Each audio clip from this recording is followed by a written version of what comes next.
Hello, everyone, and welcome to the Standard Protocol. I'm your host, Matt Sutter. Thank you for tuning in to episode number 4 of our podcast here. We are up and running on SoundCloud, and hopefully that's where you're catching us. If you are a new listener and you haven't caught the first 3 episodes, just a quick rundown on what our show is all about here. This is pretty much an open forum to discuss any problems that millennials and Gen Zs may have becoming successful in the world today. And these are problems ranging from the corporate environment to government environments to personal problems and how work funnels over into personal life and personal life funnels over into work. Anything that we can put out there that we've experienced that can help these young professionals nowadays get ahead is really, it's really what this is all about. And hopefully we can provide some sound insight and some troubleshooting to all the struggles that are going on out there today. So again, appreciate you tuning in to episode number 4. I am your host, Matt Sutter, and the first topic that I wanted to tackle, and actually before we get into that, I'll give you our email address in case you are looking to reach out, contact us. If you have questions or comments on the first 3 episodes, please let us know. standardprotocolpodcast@gmail.com, standardprotocolpodcast@gmail.com. The first topic today, I wanted to talk about genuineness. And genuineness, as I see it, is kind of, it's what every one of us should be emphasizing when we go into a job interview or when we're looking to become accepted into a new team or a new area of the corporate world, of government, of the medical profession, whatever area it is that you find yourself working in. You have a small team or unit that you probably work within, or if you're in a leadership role, you have people that you have to build a followership with. That genuineness in everything about you and what you do is what is going to attract people to you and what is going to build that followership. And when you are genuine about things and you don't just toe the company line, you say what needs to be said, even if it's uncomfortable, you catch people's attention when you speak. That genuineness is what builds leaders, and it's what will get people to follow you, and ultimately it's what builds good teams. And if you are the type that you keep your head down, you never say anything out of line, you never create a problem, usually that means you're never solving a problem. Those are the types of leaders that can get by in any environment, in any organization, but they typically don't have the followership and the respect that true leaders have. True leaders are not afraid to rock the boat. True leaders are not afraid to speak their mind and expel that genuineness about everything that they do and how it relates to the people that they oversee or their teammates or just the overall organization as a whole.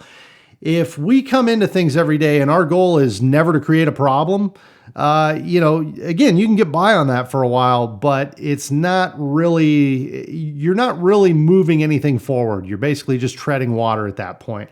So be genuine about yourself. And from day one, start day one, and actually before day one, when you're coming in for that job interview and you're sitting in front of that panel of experienced professionals, and anecdotally, I'll tell you, I was in the running for a high-level position not too long ago, and I had an 8-person panel that had people from all different areas of the organization. There were doctors, professors, there was facility and maintenance person, there was somebody from the athletic department, just a broad array of people on this panel.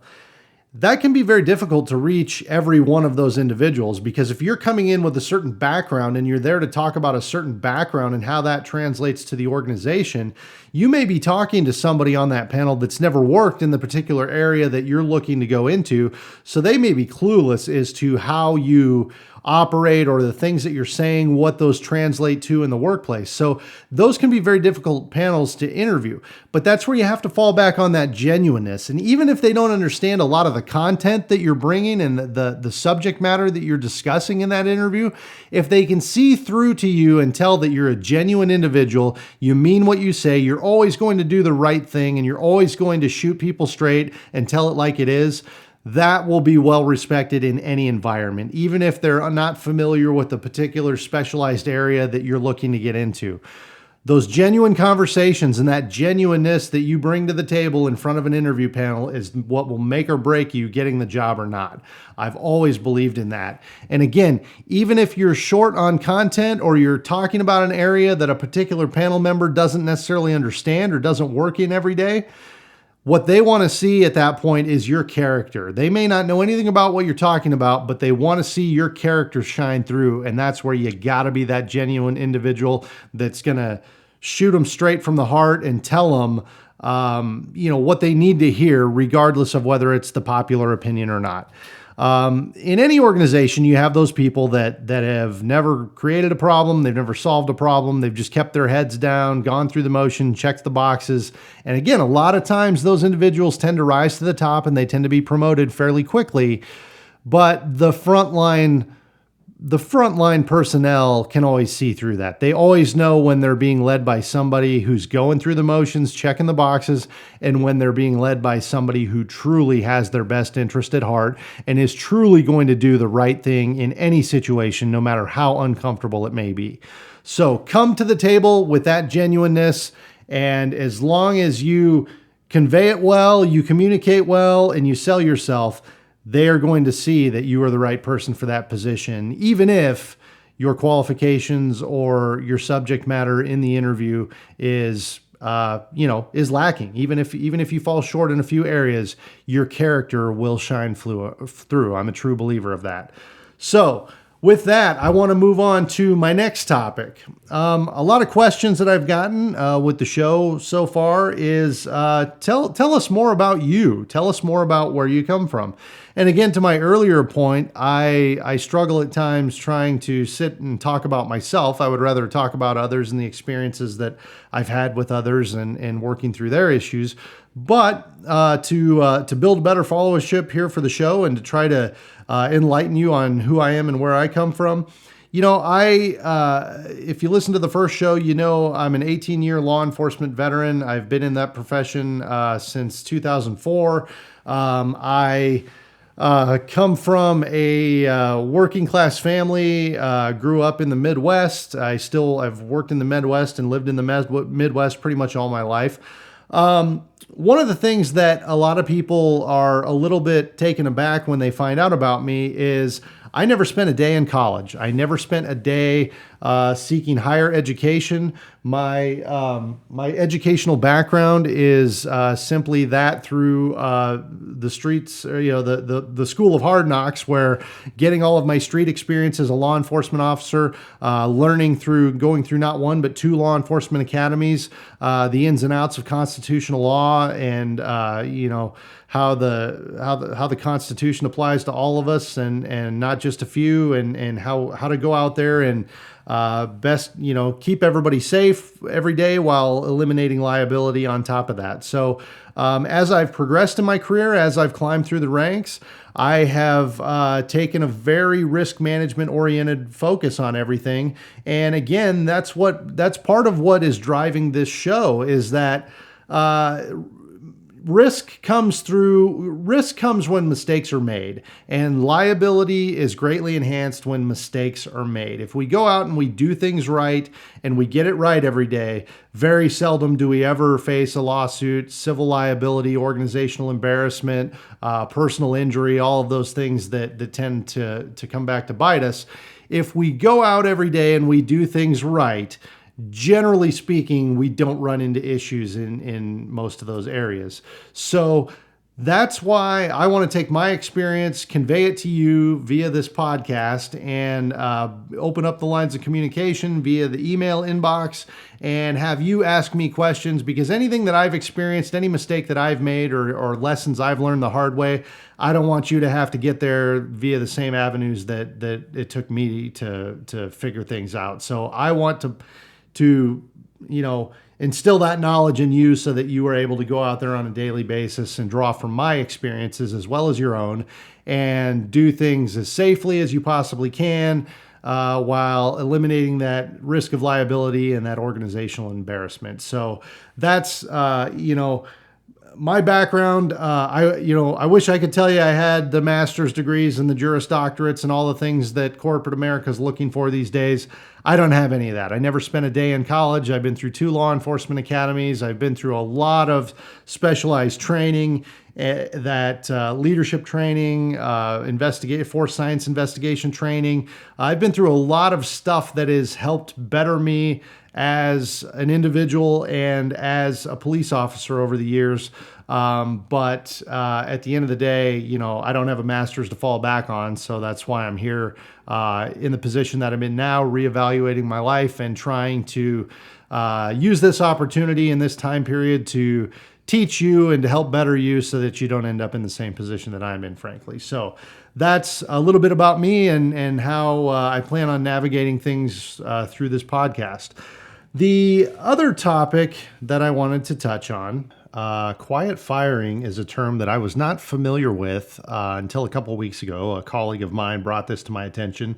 I did a little research on it, and turns out it is a thing. I don't know how many of you out there are aware of it or how many of you have experienced it, but I'm guessing if you're not aware of it and I start to lay this out for you, you might actually recall a time where you or someone you know was quietly fired.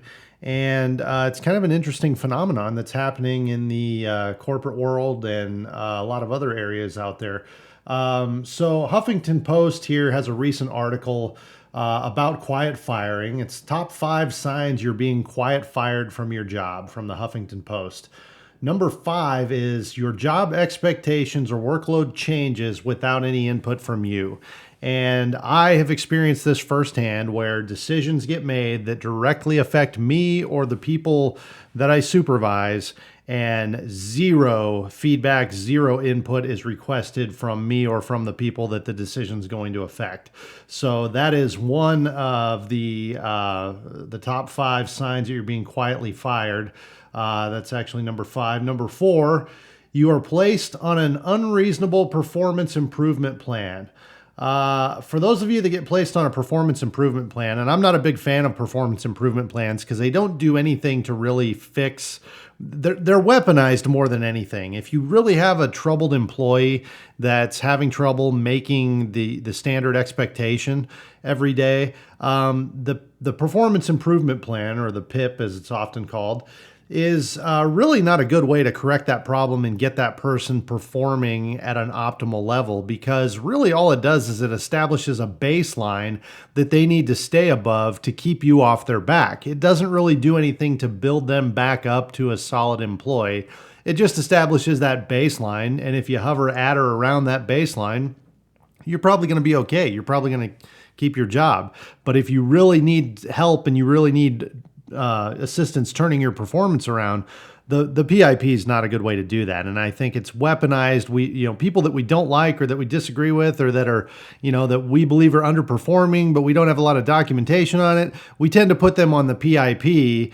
And really, if they write out the expectations of the PIP and they're above board for a certain period of time, after that, they're kind of hard to deal with at that point, because you've already established the minimum that they have to do, and they're going to do just that. They're going to do the bare minimum every day. So I'm not a big fan of the PIPs, but if you've been placed on one of those that's unreasonable, that is another sign that you might be getting quietly fired from your job. Number 3, your boss can't provide clarity on why your coworkers are getting raises and promotions while you aren't. Well, this one comes back to leadership, in my opinion. If your boss can't articulate why you're not meeting the standard or you're not meeting the benchmark to get a pay increase and a promotion when those come up, then your boss is not doing their job appropriately. They should be documenting, if they should have dates and times of things that you've done that negatively affected the company or the team, and they should be able to articulate those instances as to why you're not getting a promotion or a raise. If they don't have specifics, or they just say, well, we just don't like this guy, that's unacceptable. They've got to have solid documentation of what they're doing. And that's a corporate liability. If your leadership is not providing sound documentation of what you've done to not deserve something that everybody else around you is getting, then they are really setting that company up for civil liability. And that's a pretty detrimental leadership tree to work for. So sign number 3, your boss can't provide clarity on why you or your coworkers are getting raises, or why your coworkers are getting raises and promotions while you aren't. So that is just another indication that you may be struggling with your employer and you may be on the verge of being quietly fired. Number 2, your boss assigns opportunities. Stand by here. I'm having some technical difficulties. Your boss assigns opportunities you wanted to other team members. So if you wanted a task or you wanted a particular assignment and you're not getting that assignment, but it's going to one of your team members, that is a sign that they are quietly trying to tell you to ride off into the sunset, or that you are not valued in that position. And, again, these are things that you want to document as well. I touched on the documentation of your employer briefly a few minutes ago, but you really have to start documenting these things. If they're giving quality assignments to people around you and not giving you an opportunity to, to step up and take the lead on something, you've got to document that. You've got to have all your P's and Q's in order in case you end up in civil liability on something. And then the number 1 sign that you are being quietly fired at your workplace, your boss is MIA from much needed conversations. And these are all, again, according to the Huffington Post. But this one is probably the most it's probably why it's number 1. Your boss is MIA for much needed conversations. If your boss is not willing to engage with you on a daily basis and they're avoiding you, chances are they are quietly behind the scenes trying to get rid of you, or trying to make you feel like you are not valued, in the hopes that you will just ride off into the sunset, find employment elsewhere, do your own thing. So a lot of these tactics, and that's what quiet firing is all about. They don't have anything to fire you. In reality, they don't have anything to hang on you to say this person needs to go. They're just doing all of these things that I've mentioned here, these top 5 items according to the Huffington Post. They're doing all of these things to you to make you feel unvalued or unwanted at that company, so that you will pack up and move on and go, seek out another environment to work in where you'll be valued. So that's really what it's all about. It's all about making you feel uncomfortable. One of my favorite lines from Seinfeld, George is having a conversation with his employer, and they want to get rid of him, and they offer to buy him out for, 50% or 75% of his annual salary. And his response is, well, yeah, but if I stay, I get it all. And to me, that's just, if they're trying to quietly fire you, stick around. It could get interesting. I know those environments are hard to work in, especially when you don't feel valued. But if you're documenting everything and you have all of those things that articulate how they've been treating you differently than everyone else, by all means, that is worth its weight in gold, because you will be able to solidify your position in that company. Because really, if there's any civil liability at all, and you come in and you present all this documentation of instances of disparate treatment or whatever the case may be, you're going to be pretty sound. And then after that happens, if they try to, quietly fire you or send you on down the road, there's always that retaliatory element that, a lot of people, if they have proper documentation, can win that argument that something was done in retaliation, because again, if they had the means to fire you, they would. And the quiet firing thing, I was actually surprised to learn that is as widespread of an issue in corporate America and even in government. It is happening everywhere. There's chat rooms, there's forums. You can go on Google and look that up. And there are so many instances of people saying that they'd been quietly fired. And I was not aware of that term until just a few weeks ago. So appreciate my colleague who brought that to my attention. That was a good topic, but keep your eyes open. Keep your eyes open, your ears open, and just be vigilant in your workplace, and know if it feels like that's happening to you, It just might be. I always say if it feels like something's going on, it's probably because there is. And that will dovetail me. Well, first off, I want to dovetail into our next topic. But the other thing I want to put out there, if you have those quiet firing experiences, please reach out to us. Standard Protocol Podcast at gmail.com, Standard Protocol Podcast at gmail.com. And let us know. Let us know how you were quietly fired, or what you what you saw in one of your coworkers that was quietly fired. We'd like to hear some of these stories, because that is, it does appear, based on the research that I'm doing, it does appear that it's happening more and more everywhere, and it is a legitimate problem. So questions, comments, concerns on that, get a hold of us on the email thread. Next topic, kind of in line with the second one, or whatever number that last one was. Trust your instincts. And I touched on it before. Trust, if you feel like they're trying to quietly fire you, or they're trying to devalue or make you feel less valued than your employees, there's a good chance that's what's going on. Our human instincts, people don't give enough credit to the human instinct and how we know when something's not right. It's just like an animal in the forest. If they hear the slightest noise or catch the slightest odor of a human, you see them lock up and they freeze, and they've got an instinct that something is changing around them, or there's a threat or a danger close by. Humans have that in us too. We have those instincts where we think, okay, something's going on here. It's just not right. We may not always be able to put our finger on it right away, but we do know when things are normal and when things are not. Because when things are normal, they're normal, and that's everyday life. When things change and they're not normal, that's a change, and you can feel it in the air. You can feel it in the room every time you walk into a meeting, and all of a sudden, the conversation ceases, or, people are looking at you and you can't necessarily figure out why. Well, that might be an example of, you're being quietly fired, or you're being, there's a concerted effort to make you feel uncomfortable in that environment, and thus there are some people hoping you'll leave and hoping that you'll move on. And, again, I've been in those situations. They are uncomfortable. They are difficult. It's difficult to just sit there and take that every day and go about your business as if there's no problem. When in reality, again, your instincts are telling you there is a problem. It is very difficult to silence those instincts and try to move forward. But I would recommend not silencing them, but keep them on the back burner. Make sure your radar is up, your antenna's up, and you're perceptive to everything that's going on around you. And hopefully, if you are noticing things and you're able to document things and you're able to have all of those things in your back pocket, those instincts at the end of the day won't lead you down the wrong road. I trust you. Again, being in law enforcement for 18 years, I have survived on my instincts. I have always said that my first instincts about people are very seldom ever wrong.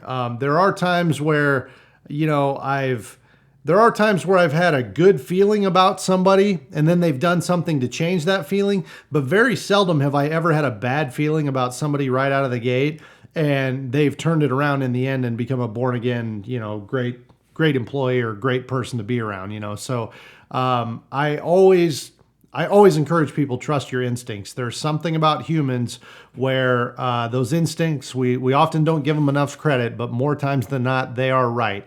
So with that, I would like to close out our 4th episode here. Again, Standard Protocol Podcast at gmail.com. If you have questions, comments, concerns, please feel free to let us know how we're doing. Episodes 1 through 4 are up and running on SoundCloud.